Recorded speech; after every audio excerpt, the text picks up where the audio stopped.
भगरीचा भात, आमटी याच्याशी ना माझे वेगळ्याच मेमरीज आहेत. लग्नाच्या आधी ना माझा गुरुवार असायचा आणि माझी आई मी ऑफिसला जाण्याच्या आधी ना सकाळी सकाळी मला हा भगरीचा भात, अशी झणझणीत आमटी आणि मिरचीचा ठेचा करून द्यायची. फक्त या मिरच्या अशी टेचून ती एकदम मस्त काहीतरी बनवायची. आज म्हटलं आता नवरात्री येणार आहेत, तर सगळ्यांसाठी ही माझ्या आईची स्पेशल आमटी आहे, जी ती काकडीची बनवायची. तर ती आमटी मी आज शेअर करणार आहे. भगरीचा भात काय नॉर्मल आहे, सगळ्यांना माहिती असेल.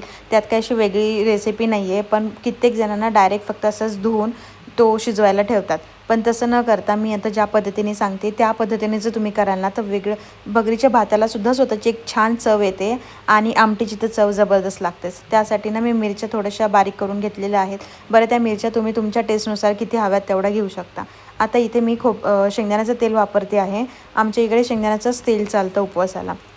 जिरे हा तुमचा वैयक्तिक प्रश्न आहे. चालत असेल तर जिरे टाका, नाही तर नाही टाकलेत तरीही काहीच प्रॉब्लेम नाही आहे. आता मस्तपैकी ही मिरची भाजून घ्यायची थोडीशी तेलामध्ये आणि छानपैकी परतल्यानंतर ना याच्यामध्ये तो आपण धुतलेला तांदूळ जो आहे वरईचा किंवा भगर म्हणू शकता, ते टाकायचे आहे. 1 कप भगरीला 2 कप पाणी मी घालते, जेणेकरून मला थोडीशी असट भगर आवडते.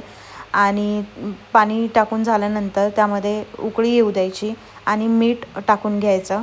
थोडासा शेंगदाण्याचा कूट टाकायचा. शेंगदाण्याचा कूट याच्यासाठी टाकायचा की तुम्ही नुसता जरी भगरीचा भात खाल्लात ना, तरी त्याला चव जबरदस्त यायला पाहिजे. असा तो रिकामा किंवा सपक नाही लागला पाहिजे. शेंगदाण्याच्या कुटाने एकदम चव जबरदस्त येते. थोडासा लिंबू पिळायचा आणि उकळी आल्यानंतर 1 चमचाभर तूप घालायचं, जेणेकरून आसट छान शिजते भगरीचा भात आणि मग तो चवीलाही जबरदस्त लागतो. आणि छान उकळी आली ना की झाकण ठेवून द्यायचं आणि एक 5 मिनटामध्ये ना तुमची भगर शिजून होते. भगर शिजायला अजिबात वेळ लागत नाही.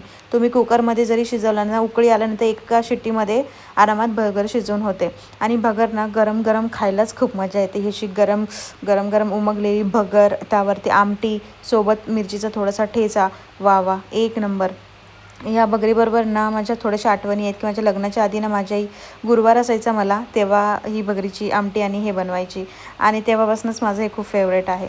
आता ना आमटीसाठी मी थोड्याशा मिरच्या, शेंगदाण्याचा कूट आणि दही हे मिक्सरमध्ये बारीक करून घेतलेलं आहे.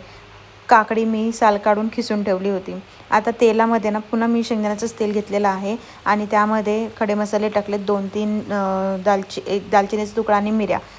ते चांगलं तडतडल्यानंतर ना मी त्याच्यामध्ये लगेच हा कीस टाकून घेतलेला आहे. कीसला ना छान आपल्याला भाजून घ्यायचं आहे. इथे तुम्ही ना बटाट्याचा कीस वापरू शकता. मी तर काकडी घेतलेली खिसून, तुम्ही बटाट्याचा कीस घेऊ शकता. जर कैरी अवेलेबल असेल ना, आता तर काय वर्षभर कैरी मिळते, कैरी मिळत असेल ना तर एकदा कैरीची करून बघा, तुम्हाला नक्कीच आवडणार. इतकी जबरदस्त आंबट गोड लागते. आणि आता ना ती परतून झाल्यानंतर जो आपण बनवलं होतं शेंगदाण्याच्या कुटाची पेस्ट, ती टाकायची आहे. मिरची तुमच्या अकॉर्डिंग घ्या, जास्त तिखट आवडायचं असेल तर जास्त तिखट घ्या. आणि मग काय, ह्याला छान दणदणीत उकळी येऊ द्यायची. मीठ टाकायचं. इथे तुम्हाला जर गूळ टाकत आवडत असेल तर गूळ आणि थोडासा लिंबू पिळायचा किंवा चिंच तुमच्या इथे चालत असेल चिंचेचं एक बुटूक टाकायचं. आंबट गोड झणझणीत अशी एक छान टेस्ट येते. हे ना गरम गरम भात, ही आमटी आणि वरनं असं साजूक तूप, तोंडीला लावायला मिरची आणि जर वेफर्स असतील मग तर आहा! उपवासाला हे असं जर खायला मिळत असेल ना, तर मला असं वाटतं सगळेच उपवास करतील. आणि नवरात्रीमध्ये ना दररोज ते भगर किंवा साबुदाणा दररोज खाऊन ना कंटाळा येतो, साधी भगर किंवा साबुदाणा. तर त्यावेळेस ना तुम्ही ही आमटी नक्की बनवून बघा.